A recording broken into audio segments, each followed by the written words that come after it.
Now let's discuss something called SWOT analysis. SWOT is an acronym, and I'll go over it in a second. It's really something you do during the business planning or business analysis phase. And SWOT stands for strengths, weaknesses, opportunities, and threats. And that gives you a holistic look at your business. Let's go through them one by one.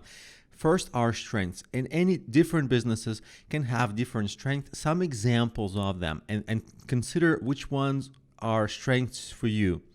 Maybe you have certain experience in your field, certain types of skills, maybe design, maybe programming, maybe marketing, some skill, maybe extra productivity skills, some skills that really set you apart and give you an advantage over your competitors. Maybe you have access to resources like some software or some machinery or some tools that others maybe don't have.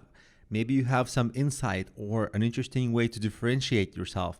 Maybe you have money that other people don't have. Those can be potential strengths that can give you an immediate advantage in a certain business idea. On the other hand, you might have weaknesses, and they are actually quite opposite of each other. A strength can be having funding, a weakness can be having no funding, and a weakness can be having a small team, whereas a strength can be having a lot of skills on your team. And a weakness can be lack of resources like time and money, things like that.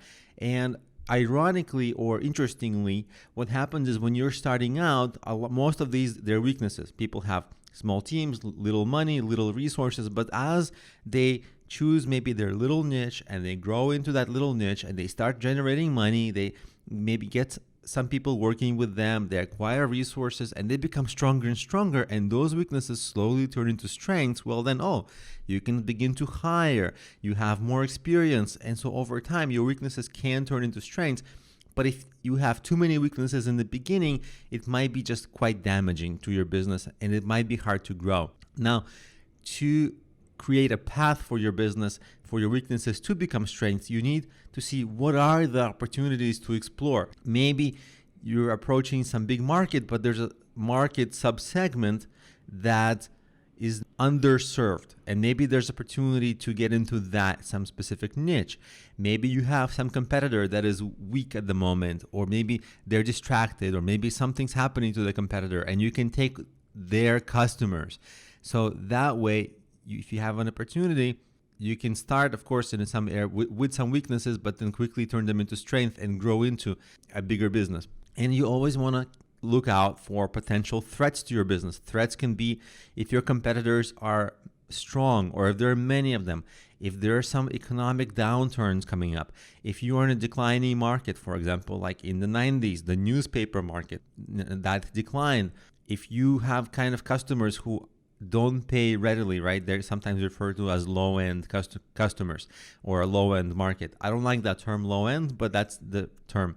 Or maybe you are actually targeting a too tiny of a niche, because you do have to choose your niche carefully. If you target it too tiny, there's very little money to be made. If you target too big, it's hard to promote. So that's where you evaluate all of this holistically, and then it gives you a sense of, is some business idea viable, or are there too many weaknesses? Are there not enough opportunities? Are there too many threats? Or is it opposite? Is there not that many threats and a lot of opportunities, and it's going to be easy to turn weaknesses into strength, or weaknesses won't hinder you that much? So this is something you need to do during business planning, and every once in a while when your business is up and running, when you're analyzing how to move forward.